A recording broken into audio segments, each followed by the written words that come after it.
In Canada States, when Thanksgiving comes around, we think of many things. Turkey, chicken, stuffing, and Clint Longley. Yes, we think of Clint Longley. Ladies and gentlemen, if he ever was a one-game wonder in NFL history, it was this guy, the backup quarterback to the great Roger Staubach, who was called in for the 1974 Thanksgiving game against the Washington Redskins. Most time, ladies and gentlemen, Dallas will play Washington on Thanksgiving Day or American Thanksgiving. He came into the game after Roger was injured and did the unlikely, and the Mad Bombers, they called him, won the game and kept Dallas in the playoff hunt. But today we're going to be talking a little bit about that game, but also the background as probably one of the most controversial Dallas Cowboy quarterbacks of all time. And we'll get into that because him and Roger didn't get along. And if you don't like Roger Staubach, that means you'd probably be comparable to a young child kicking Winnie the Pooh in the balls. No joke here. Now, Howard Clint Longley, born July 28, 1952 in Wichita Falls, Texas, was a 6'1", 193 quarterback who played in the NFL for Dallas, later with San Diego, and also for one of the most popular teams in the CFL, the Toronto Argonauts. Now, he played his college football at the very, very prestigious Abilene Christian University. Now, after attending Littleton High School, he enrolled at Abilene without a scholarship. He was redshirted his freshman year, but in 1973, as a junior, he led the nation's small colleges, or what's called NCAA Division II-3, in passing and total offense, completing 195 of 360 attempts for 3,167 yards and 28 touchdowns, while rushing for an additional 251 yards. He set a school record by passing for 434 yards and 4 touchdowns in a 14-17 victory over Southwest Texas State University. Now, Longley finished his year guiding his team to 11 straight victories, and the NAIA championship was emblematic of a lower division NCAA. He also received the small college All-American honors and was named, along with teammate Wilbert Montgomery, the former Eagle star, to the 1973 NAIA football All-Star team, whose backfield included the incomparable Walter Payton. He forewent his senior season to declare for the NFL draft. Now, as a result of leaving college with eligibility still remaining to be completed, including 3 hours away from degree, he entered the supplemental draft in 1974, where he was selected by the Cincinnati Bengals. Now, on July 3rd, he was traded to the Dallas Cowboys in exchange for a fifth-round draft choice. Now, he was eventually named a backup quarterback to Roger Staubach after having a strong training camp, and basically because the longtime Dallas co-starter, Craig Morton, a rival of Staubach, was traded to New York Giants. Now, again, he's best remembered for his performance in a Thanksgiving Day game in '74 against the Redskins. Now, Longley, who was still a rookie at the time, came into the game for an injured Roger Staubach. I think he had, Roger that day had groin and rib injuries from a massive hit. Now, the Cowboys were trailing 16-3 in the third quarter when he entered, and again, they were facing elimination from the playoffs. If they would have lost, they would have completely out, and that year, of course, they didn't make the playoffs anyway. Now, when he entered the huddle, one of his fellow players basically told him, "This is what we need to do," blah, blah, blah, and Morton, in a moment of complete ego, said, "Keep your mouth shut. I'm running this offense now. I'm going to take care of it."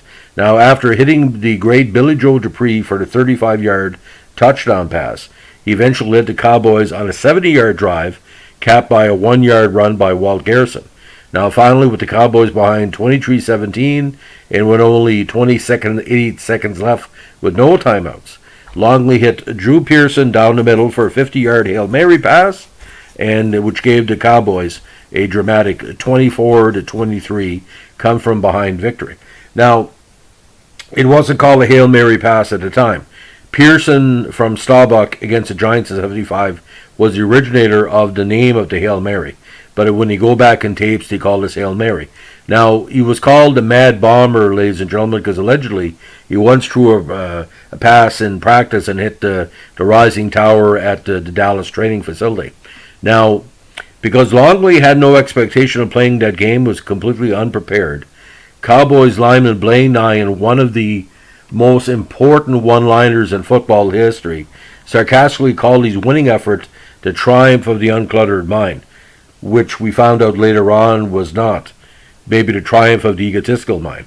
Now, the game was voted the second best in the history of Texas Stadium by ESPN in 2008. Now, I don't know if a full dub of the game or full tape of the game exists. I've seen basic highlights. I think NFL Archives has found it the last few years. You might be able to find it somewhere, maybe in a Dallas Cowboy tribute DVD, but it's quite amazing because he was playing like Roger Staubach, but the number on the back was 19, not 12. And but this is what happened, ladies and gentlemen. In '75, he eventually started in the season finale against the Jets, so Staubach could rest for the playoffs. He brought his team back that game from a 14-0 deficit to win 31-21. So he was a dependable backup, and there was no way he was going to eat-seat Roger the Dodger, because Roger typically could win any game in any shape or form at any time, either by handing the ball off correctly or passing the ball or scrambling, the Staubach scramble. Now, for some reason, Longley didn't know his place. And on August 30th, 1976, after a training room incident in which he sucker punched Roger Staubach during the '76 preseason, which knocked Staubach out allegedly, the team suspended and eventually traded him to San Diego Chargers along with a first-round draft pick in exchange for a first and second-round draft pick. Now, the Cowboys used those two picks and two other picks to eventually land the number 2 overall pick in the '77 draft, selecting Tony Dorsett. Now, according to legend, Drew Pearson said basically he hit Roger, got in his vehicle, and took off and was never seen again. But we all know it's not true. When he played with San Diego, he was brought in by management with the intention of creating a competition with Dan Fouts.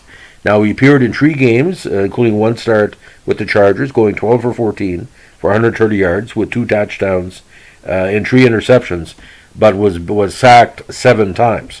He was eventually released on September 8, 1977. Now, on September 22nd, 1977, he was signed by the Toronto Argonauts of the CFL, and he played in 8 games before being released. And there are YouTubes of the Longley games. At the time, Toronto was trying to compete with the championship Montreal Alouettes for the Grey Cup that year. Although Toronto was improving and they had a very strong defense that year, they couldn't really do anything. But Longley was a stopgap because, if I'm not mistaken, this was before eventually Joe Barnes showed up and some of the other... Conrad Holloway, my apologies. Conrad Holloway was in the mix as well at the time. Now, on July 5th, 1978, he was signed as a free agent by the St. Louis Cardinals, who would often take on CFL rejects, which he was at the time. He was cut on August 26th. Now, on May 24th, 1980, he was signed by the Hamilton Tiger Cats of the CFL after being a year out of football and eventually released on June 5th. Now, less than 2 years after these Thanksgiving Day heroics, Longley, under pressure from Danny White for the backup QB role, left the Cowboys again after he punched Staubach during training camp in Thousand Oaks. Now, the infamous sucker punch occurred after a negative remark Longley made about Staubach to Cowboy teammates. Now, Staubach was putting on his shoulder pads on the last day of training camp when Longley hit him in the face without warning and from behind, requiring several stitches to close the wound on Staubach's face. Now, it was reported that Longley did it because he knew if he hit Staubach, he was going to be traded, and he got his wish. Now, of course, I talked about Longley's nickname, the Mad Bomber, where he got it in training camp because of errant passes towards in the training area, and one of them actually hit head coach Tom Landry's coaching tower, the infamous one. Now, when the NFL Network did a top 10 one-hit wonders list, it included Longley. Sable said he last heard that Longley had ended up selling carpet remnants out of a truck, back of a van in Marfa, Texas. I don't know if that's confirmed or just a joke, but I know he had 2 chances in the CFL, 2 chances in the NFL. He had talent. He had the arm, but he didn't have the personality. But no matter what happens in football, when we think Thanksgiving, we think of Clint Longley because it's hard enough where you're the Redskins, you hate Dallas. Say like George Allen, Dallas. I hate him. We hate Dallas. You knock out the number one quarterback, Mr. America, and you have this rookie guy come in. He still beats you.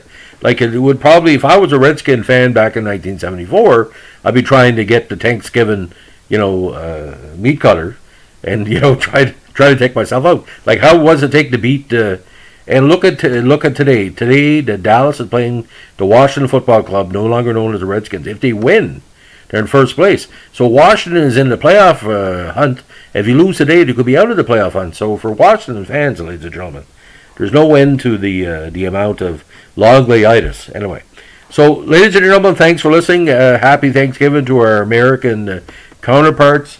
All I can say about Thanksgiving Day in Canada, football Thanksgiving Day, it's more about football than Thanksgiving in Canada when it comes to your Thanksgiving. We don't really give a shit about American Thanksgiving. We give a shit about the 9 hours of football because we love our Cowboys.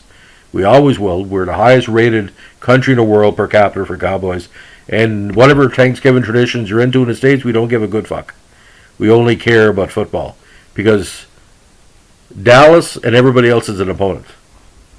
It's true. Look it up. Have a good day.